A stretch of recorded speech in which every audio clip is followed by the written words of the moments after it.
Hello investor.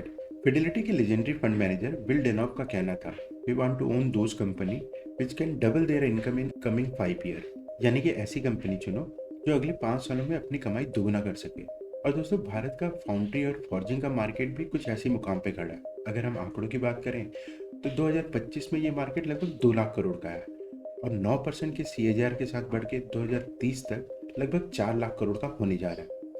अब इसी 4 लाख करोड़ के मार्केट में एक छोटी सी कंपनी सायना इंजीनियरिंग अपना IPO लेके आ रही है। मार्केट से मांग रही है 56 करोड़ का वैल्यूशन। अब सवाल ये है कि ये छोटी सी कंपनी क्या हमारे लिए मल्टीबैगर साबित होगी या फिर इसके सस्ते वैल्यूशन के पीछे बैलेंस शीट में कोई खतरा छिपा है। चलिए इस IPO का पोस्टमार्टम करते हैं और पता लगाते हैं इसके सही वैल्यूशन को। The Finreason Invest Small. तो चलिए इन्वेस्टर शुरू करते हैं शुरुआत से। सबसे पहले हम एक नज़र कंपनी के IPO डिटेल्स पे डालते हैं। तो ये कंपनी का IPO आ रहा है जनवरी 22 को और जनवरी 27 को क्लोज हो रहा है। लिस्टिंग डेट इसकी जनवरी 30 को होने वाली है। इशू प्राइस बैंड जो रखा है 140 से 144 पर शेयर का रखा है। लॉट साइज 1000 शेयर का है। टोटल इशू साइज काफ़ी छोटा है, 14.86 करोड़ का है। लिस्टिंग इसकी PSE के SME सेगमेंट में हो रही है।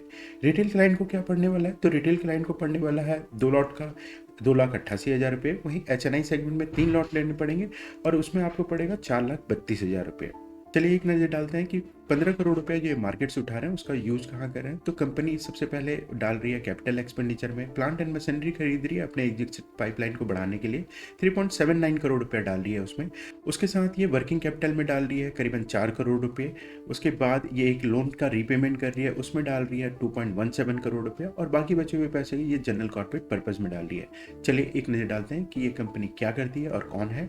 कब फाउंडेड हुई थी, तो 2010 में फाउंडेड हुई थी एज ए प्रोप्राइटरशिप फर्म के रूप में। 2017 में इन्होंने कंपनी में कन्वर्ट किया इसको। बड़ोदरा गुजरात की कंपनी है। मिस्टर विपिल, गौरव और किन्नरबैन इसके फाउंडर हैं। मिस्टर विपुल जो 20 साल प्लस का एक्सपीरियंस रखते हैं इंजीनियरिंग लाइन में, इन्होंने इसी कंपनी को बनाया था। मिस्टर गौरव पारिक का 30 साल प्लस का एक्सपीरियंस है प्रोडक्शन और ऑपरेशंस में। अगर हम बात करें कि कंपनी करती क्या है, तो कंपनी प्रोडक्ट बनाती है, प्रिसिशन इंजन के टूल्स बनाती है जैसे कास्टिंग, स्टील और अलॉय का, डाइज और मोल्ड्स बनाती है, मशीन पार्ट्स और हेवी फैब्रिकेशन का। एक्सपेंशन भी किया है इन्होंने न्यू, उसमें PVC और HDPE पाइप्स और फिटिंग्स भी बना रहे हैं। प्रोडक्ट की यूसेज की बात करें तो ये इसका यूसेज होता है automotive, oil and gas, defence, aerospace, pumps and valves, agriculture और इंफ्रास्ट्रक्चर सेक्टर में।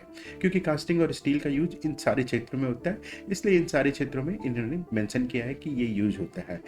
अगर बात करें कंपनी के USP की, तो company one stop solution provide करती है। इतनी इंटीग्रेटेड कैपेबिलिटी है डिजाइन करने की किसी भी तरह का मैन्युफैक्चरिंग के लिए। लार्ज कैपेसिटी है, कैपेबल है, 3 मेट्रिक टन तक का काम ये सिंगल पीस का कास्टिंग कर सकती है। बहुत सारे मल्टीपल इंडस्ट्री को ये माल देती है जिसकी वजह से डिपेंडेंसी इनकी सिंगल सेक्टर पे बिल्कुल खत्म होती है। चलिए एक नज़र डालते हैं कंपनी के फाइनेंशियल्स के ऊपर। तो 2023 में इस कंपनी ने करीबन 12.63 करोड़ किया था।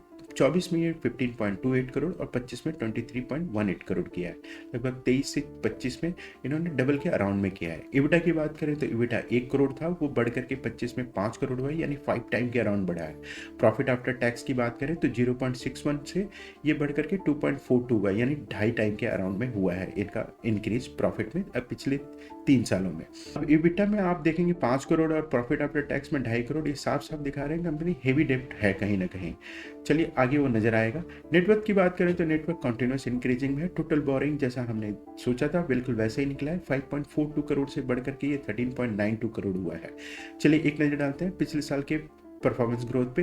तो पिछले साल की तुलना में इस साल इनका सेल्स में ग्रोथ हुआ है 51.64%, प्रॉफिट में ग्रोथ हुआ है 41.50%, डेट इक्विटी 1.41 काफ़ी हाई है, ROE इनका 34.81% है।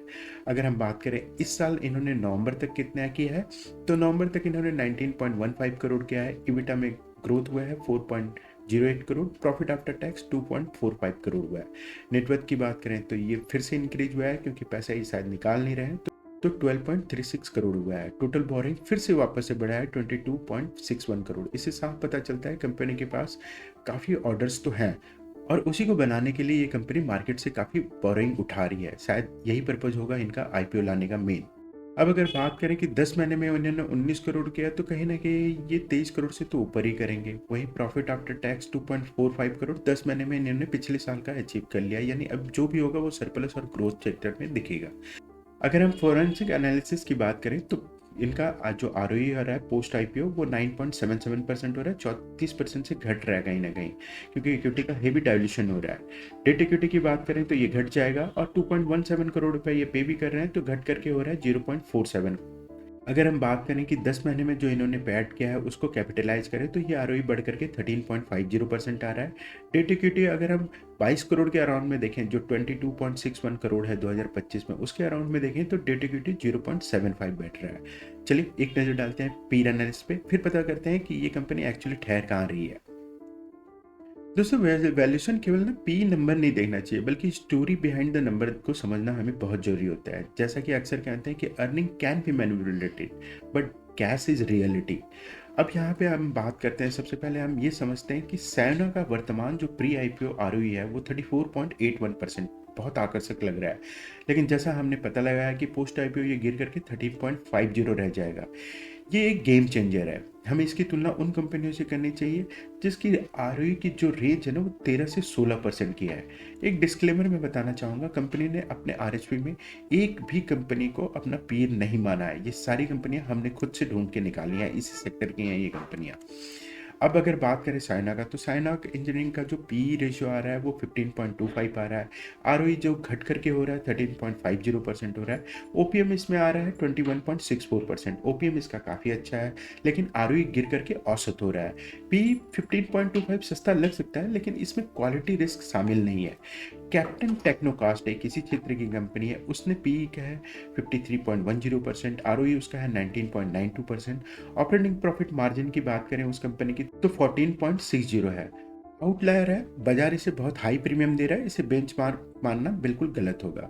वहीं केवीएस कास्टिंग की बात करें तो उसका जो पी रेशियो है वो 15.85 है, आरओई जो है 19.23 है, और ओपीएम जो है 19.38 है। बेटर अल्टरनेटिव है, ये सोना के समान पी पे ट्रेड कर रहा है, लेकिन इसका आरओई 19.23% सोना से अपेक्षित आरओई 13.50 से काफ़ी बेहतर है।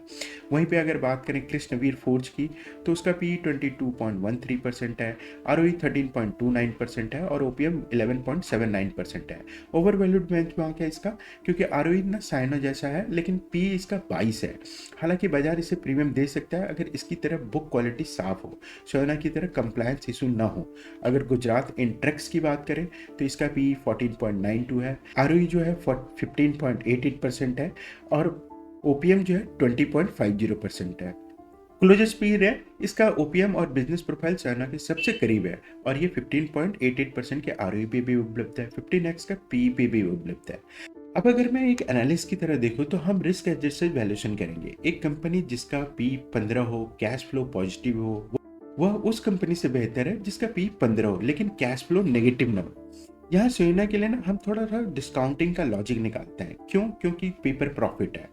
इस इसकी थोड़ी अर्निंग क्वालिटी वीक है। कंपनी ने नवंबर 25 में 2.45 करोड़ का पैड दिखाया है, लेकिन पिछले 3 सालों से ये ऑपरेटिंग कैश फ्लो में नेगेटिव रही है। ये एक क्लासिकल रेड फ्लैग है। जब प्रॉफिट कैश में कन्वर्ट नहीं होता है तो वो प्रॉफिट हमेशा डाउटफुल होता है। पॉसिबली हो सकता है कि फर्दर में जो इसके देनदार हैं वो डाउटफुल हो जाएं या बैड डेट में कन्वर्ट हो जाए। हम आमतौर पर ऐसी कंपनियों को उसके पीर की तुलना में 15 से 20% का डिस्काउंट देते हैं। क्यों? क्योंकि यहाँ पे अर्निंग का मैनिपुलेशन या एग्रेसिव अकाउंटिंग का जोखिम रहता है। अब अगर हम बात करें कि वर्किंग कैपिटल की ड्रैग की, तो इसमें लिक्विडिटी रिस्क कहीं ना कहीं नजर आ रहा है, क्योंकि हमने जब आरएचपी को इसको देखा तो हमें ये पता चला कि डेटर डेज इनका 47 दिन से बढ़ के 152 दिन हो रहा है, जो कि खतरनाक लेवल है। इसका मतलब ये है कि कंपनी अपना माल तो बेच रही है, लेकिन पैसा लगभग 5 महीने के बाद आ रहा है। ये पैसा फंसा हुआ है, ट्रैप्ड कैपिटल है एक। जो कंपनी अपने ग्राहकों से पैसा नहीं वसूल पा रही है उसका पी मल्टीपल कम होना चाहिए, क्योंकि भविष्य में बैड डेट हुआ तो पैसा डूबने का हमेशा खतरा बना रहता है। वहीं पे अगर हम बात करें गवर्नेंस और डेट रिस्क की, कॉस्ट ऑफ कैपिटल की स्पाइक की, तो कंप्लायंस डिले है 1000 दिनों से ज़्यादा खराब मैनेजमेंट को दर्शाती है। हाई लेवरेज कंपनी है, उसी के साथ हाई डेट और खराब गवर्नेंस है, इसका कॉस्ट ऑफ इक्विटी को वो बढ़ा देते हैं। वैल्यूएशन के सिद्धांत से हायर रिस्क इजिकल टू हमेशा लोअर पी होता है। अब अगर पोस्ट आईपीओ डायलेशन के रियलिटी की बात करें तो पोस्ट आईपीओ जो इसका आरओई है वो 13.50 पे है। इस आरओई के साथ ना गुजरात इंटेक्स आरओई 15.88% पे पहले ही से 14.92 के पी पे उपलब्ध है कहीं ना कहीं। अगर हम एक लॉजिकल इन्वेस्टर की तरह बात करें तो एक नई कंपनी को जिसके पास कैश फ्लो की काफ़ी समस्याएं हैं और गवर्नेंस के भी मुद्दे रहे हैं, एक स्थापित कंपनी जो गुजरात इंटेक्स है उसे महंगा या बराबर भाव पर क्यों खरीदेगा? इसको तो उससे सस्ता होना चाहिए ना, तभी हमारी वैल्यू ऑफ मनी बनेगी। तो फाइनल पी के लिए हमने कुछ आंकड़े लिए हैं, जिसमें हमने बेस पी माना है गुजरात इंट्रेक्स को, जिसका है 15x के अराउंड में। अब हमने डिस्काउंट दिया है नेगेटिव कैश फ्लो हिस्ट्री के कारण, इसका 1.5 के अराउंड में डिस्काउंट दिया है, 10% डिस्काउंट दिया है। डिस्काउंट गवर्नेंस और हाई डेटर डेज की वजह से हमने इसको दिया है 10% का, उसमें ये निकल के आ रहा है -1.5, और रिजल्ट निकल के आ रहा है कहीं ना कहीं फेयर पी 12 के अराउंड में। पर रुकेगा, एक बार वैल्यूएशन मैट्रिक्स देखते हैं कि प्री आईपीओ ईपीएस क्या कह रहा था। प्री आईपीओ ईपीएस इसका 8.46 हो रहा था, पोस्ट आईपीओ ईपीएस इसका 9.44 हो रहा है। इस पर शेयर डायल्यूटेड है, लेकिन ये बढ़ रहा है, ये बात गौर करिएगा आप। वहीं पे अगर हम बात करें फेयर पी रेंज हमारा क्या निकल के आना चाहिए, तो फेयर पी रेंज इसका कहीं ना कहीं निकल के आना चाहिए 11 से 13 के अराउंड में।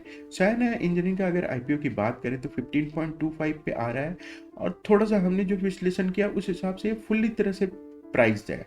स्लाइटली एक्सपेंसिव हो सकता है, लेकिन कंपनी गुजरात इंट्रैक्स जैसे स्थापित जो एस्टैब्लिश प्लेयर है खिलाड़ी, उसके बराबर मूल्यांकन मांग रही है, जबकि इसके बैलेंस शीट की जो क्वालिटी है थोड़ी सी खराब नजर आ रही है।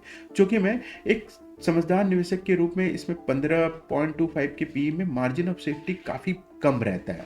उचित मूल्य इसका ना कहीं इसी रेंज में होना चाहिए जो हमने निकाला है। उस रेंज के हिसाब से अगर इसका हम देखें तो पर शेयर प्राइस जो आ रहा है वो निकल के आ रहा है 104 से 123 के बीच में। अब हमें इसमें करना क्या है? हमें देखिए कैपिटल बेस इस कंपनी का काफ़ी छोटी कंपनी है, बहुत छोटा कैपिटल इन्होंने मांगा है। तो मेरा जो अनुमान निकल के आ रहा है, ये निकल के आ रहा है कि ये बहुत हाईली ओवर सब्सक्राइब होने वाली है।